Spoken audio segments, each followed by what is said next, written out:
வணக்கம், welcome to Chitra Murali's kitchen. இன்றைக்கி Sunday, அதனால் கொஞ்சம் லேட்டாக தான் சமையல் ஸ்டார்ட் பண்ணுறேன்.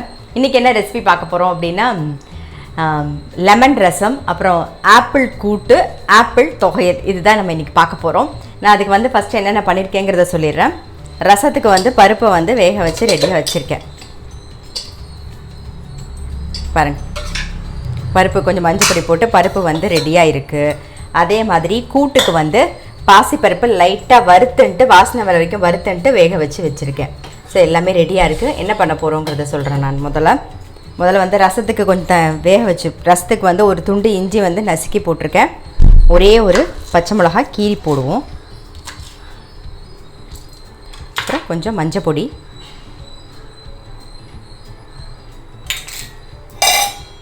தக்காளி கட் பண்ணிக்கலாம்.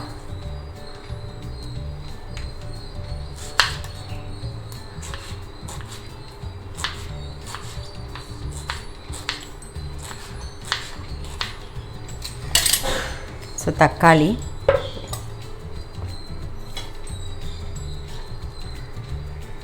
கொஞ்சம் தண்ணி விட்டுக்கலாம்.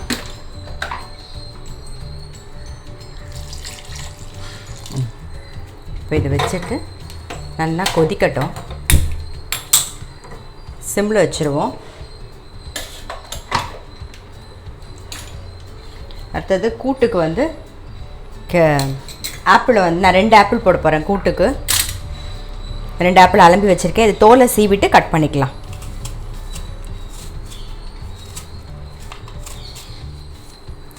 யூஸ்வலாக பார்த்தீங்கன்னா நான் வந்து காயெல்லாம் கட் பண்ணி ரெடியாக வச்சுருவேன். ஆப்பிள் வந்து கொஞ்சம் கருத்து போயிடும் அப்படிங்கிறதுக்காக நான் எப்போ பண்ணுறோமோ அப்போங்க கட் பண்ணிக்கிறேன். அவ்வளோதான். அதுக்குள்ளே வந்து ரசத்துக்கு வந்து ரசப்பொடி கொஞ்சம் சேர்த்துடலாம்.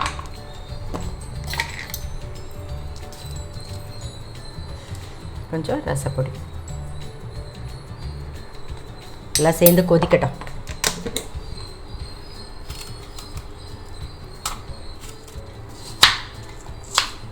ஆப்பிளை நல்லா காய் நம்ம கட் பண்ணுற மாதிரி நல்லா பொடியாக கட் பண்ணிக்கலாம், ஸ்கொயராக.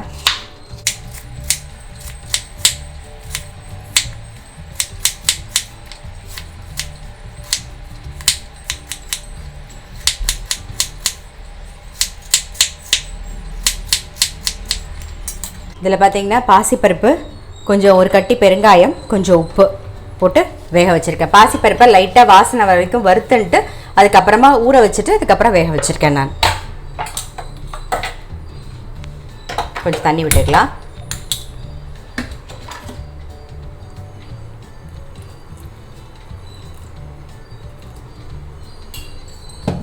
மூடி வச்சுருவோம். ஸோ இது வெந்துன்னு இருக்கட்டும். இதுக்கு அரைக்க போகிறது என்னென்னு பார்த்தீங்கன்னா, பாதாம் பருப்பு வந்து ஒரு 10 பாதாம் பருப்பு வந்து ஊற வச்சு தோல் உரித்து ரெடியாக வச்சுட்டுருக்கேன். நைட்டே ஊற வச்சுட்டேன். நான் 10 பாதாம் பருப்பை ஊற வச்சுட்டு தோலை உரித்து ரெடியாக வச்சுருக்கேன். இதுக்கு வந்து காரம் வந்து ரொம்ப காரமாகவும் இருக்கக்கூடாது, அந்த ரிச் டேஸ்ட் கொடுக்கணும். அதனால் வந்து மிளகு வந்து காரத்துக்கு லைட்டாக கொஞ்சம் மிளகு, ஒரு 2 ஸ்பூன் தேங்காய் போட்டு நம்ம அரைச்சிக்க போகிறோம். அவ்வளோதான். இது வேகட்டும். அதுக்கப்புறமா அரைக்கிறதுக்கு என்னென்னவோ அதையே சொல்லிடுறேன். நான்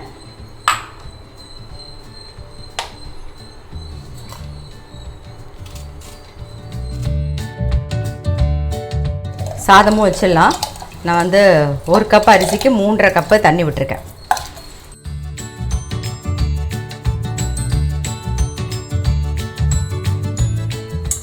பாருங்க, ரசம் நல்லா கொதிச்சுன்னு இருக்கு. நம்ம வந்து பருப்பு ஜலத்தை விட்டுடலாம்.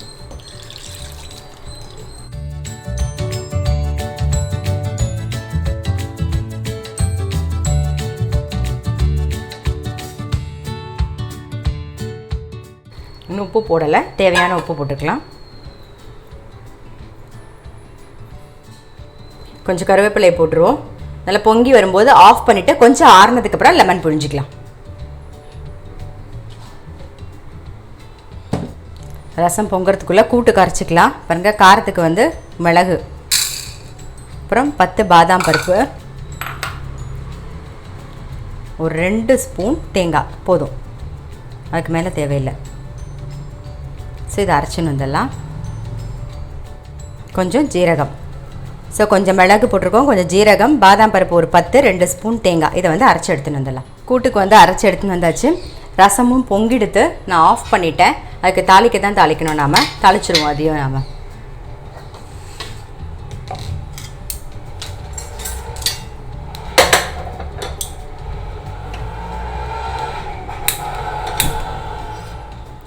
ரசத்துக்கு தாளிக்கிறதுக்கு நெய் ஒரு ஸ்பூன், கொஞ்சம் கடுகு, கொஞ்சமாக சீரகம்,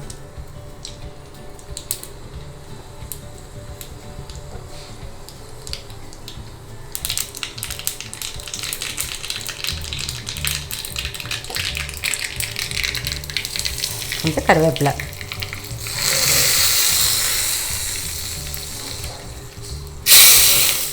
ஸோ ரசத்துக்கு தாளிச்சாச்சு. கொஞ்சம் ஆறுனதுக்கு அப்புறமா நம்ம வந்து லெமன் புழிஞ்சிக்கலாம். அதுக்குள்ளே தொகையலுக்கு வறுத்துக்கலாம். அடுப்பில் வந்து கடாய் வச்சுருக்கேன்.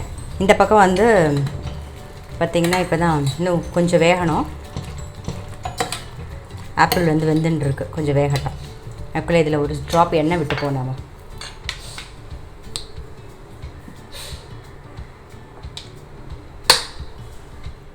ரசத்துக்கு வந்து மேலாக கொஞ்சம் பெருங்காயம் போட்டுக்கலாம்.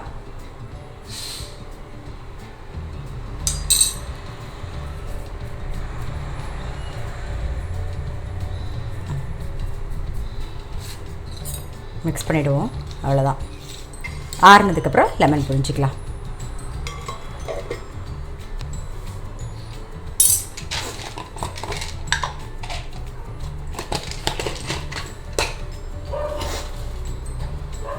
ஒரு கட்டி பெருங்காயம், காரத்துக்கு ஒரே ஒரு வரமிளகா தான் போட போகிறோம் நாம். அதுக்கப்புறம் மிளகு, தொகையலுக்கு மிளகு தான் காரம், கொஞ்சம் மிளகு போடுறேன்.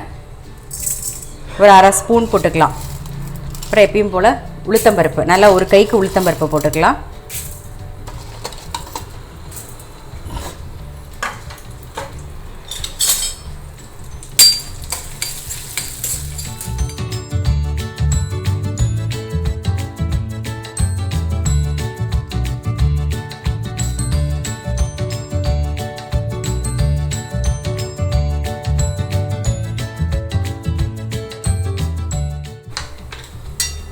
அப்புறங்க உளுத்தம்பருப்பு லைட்டாக வறுபட்டுருது. இப்போ வந்து கொஞ்சம் கருவேப்பிலையும் சேர்த்துக்கலாம். சேர்த்துட்டு ஆப்பிளை லைட்டாக வதக்கிக்கலாம். நாம்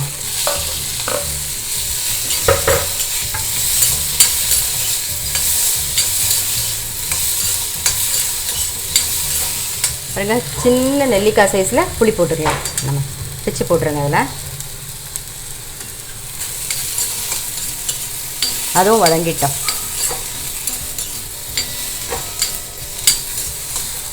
பாருங்கள், நல்லா வதங்கிடுது ஆப்பிள். நம்ம வந்து ஆஃப் பண்ணிவிடுவோம். ஆஃப் பண்ணிட்டு தேங்காய் நல்லா ஒரு 4 டேபிள் ஸ்பூனுக்கு தேங்காய் சேர்த்துக்கோங்க. அவ்வளோதான்.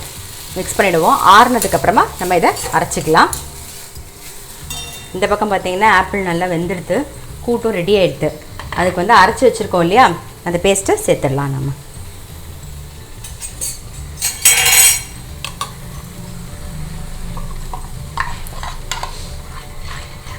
இது வந்து பாதாம் பருப்பு, தேங்காய், அப்புறம் மிளகு, சீரகம் சேர்த்து அரைச்சது. கொஞ்சம் நல்லா ஒரு கொதி வரட்டும், கிளம்பி விட்டுக்கலாம். நம்ம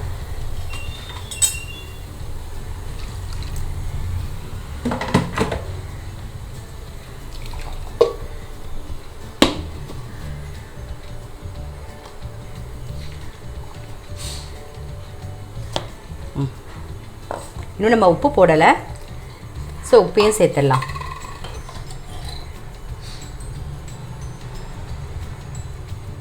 அவ்வளோதான். ஒரு கொதி வந்தவுடனே தாளிச்சு கொட்ட வேண்டியதுதான்.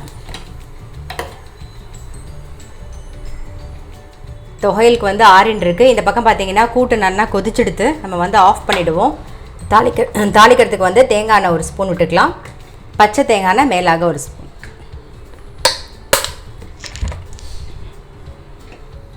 எண்ணெய் நல்லா காஞ்சிடுது. கொஞ்சம் உளுத்தம்பருப்பு, அப்புறம் கொஞ்சம் கடுகு,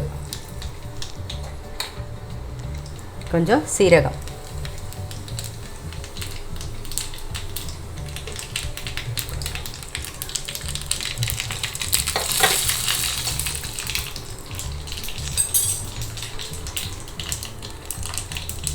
ஆல்ரெடி நம்ம பெருங்காயம் போட்டிருக்கோம். சும்மா மேலாக கொஞ்சம் போடுறேன். கருவேப்பிலையும் சேர்த்துடலாம். பெருங்காயத்து மேலே விட்டுருவோம். ஸோ நம்மளுடைய ஆப்பிள் கூட்டும் ரெடி ஆகிடுது. தொகையலுக்கு வந்து ஆறி இருக்கும், நம்ம வந்து அதை அரைச்சிடுவோம். பாருங்கள் நல்லா ஆறிடுது. நான் வந்து போடும்போது வரமிளகாயில் வந்து காம்பு இருந்தது, நான் இப்போ காம்பு எடுத்துட்டு தான் அரைக்கிறேன். மிக்ஸி ஜாரில் மாற்றிக்கலாம். இன்னும் உப்பு சேர்க்கலை, இப்போ உப்பு சேர்த்து அரைச்சிக்கலாம்.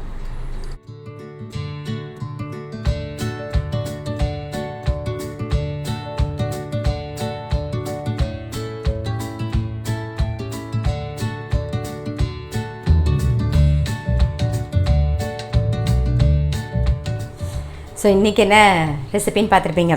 ஆப்பிள் தொகையல், ஆப்பிள் கூட்டு, அதுக்கப்புறம் வந்து லெமன் ரசம். நல்லா லெமன் ரசத்துக்கு ஆறெடுத்து நான் வந்து லெமன் புழிஞ்சிடுறேன்.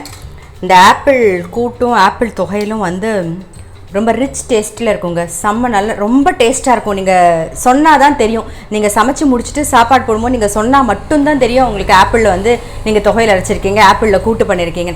அந்த அளவுக்கு செம்ம டேஸ்ட்டாக இருக்கும். கண்டிப்பாக நீங்கள் பண்ணி பாருங்கள். நல்லா வாசனையாக சூப்பராக இருக்குது. கொஞ்சம் லைட்டாக ஸ்வீட் இருக்கும், ஆப்பிளில் ஒரு ஸ்வீட் இருக்கும் இல்லையா, அதனால் லைட்டாக கொஞ்சம் ஸ்வீட் இருக்கும். இருந்தாலும் நம்ம காரம் எல்லாம் மைல்டாக போட்டிருக்கோமா, நல்லா அந்த ஸ்வீட்டு காரத்தோடு சேர்ந்து சாப்பிடும்போது பேலன்ஸ்டாக இருக்கும், கரெக்டாக இருக்கும் ஸ்வீட். இந்த தொகையிலும் அதே மாதிரி நல்ல எண்ணெயோ இல்லை நல்லெண்ணெயோ இல்லைனா நெய்யோ விட்டு பிசைஞ்சு சாப்பிடுங்க, ரொம்ப நல்லாயிருக்கும். நீங்கள் செஞ்சு பாருங்களேன். நீங்கள் செஞ்சு பார்த்துட்டு உங்கள் வீட்டில் நீங்கள் சாப்பாடு போடுங்க. சொல்லவே சொல்லாதீங்க ஆப்பிளில் தான் பண்ணீங்கன்னு. ஆனால் அவங்க வந்து கண்டுபிடிக்க முடியாது, நீங்கள் சொன்னால் மட்டும்தான் அவங்களால கண்டுபிடிக்க முடியும். ஸோ இன்றைக்கி ரொம்ப வித்தியாசமான ஒரு ரெசிபி தானே, நீங்கள் கண்டிப்பாக ட்ரை பண்ணி பாருங்கள். நான் அடுத்த ரெசிபியில் சந்திக்கிறேன்.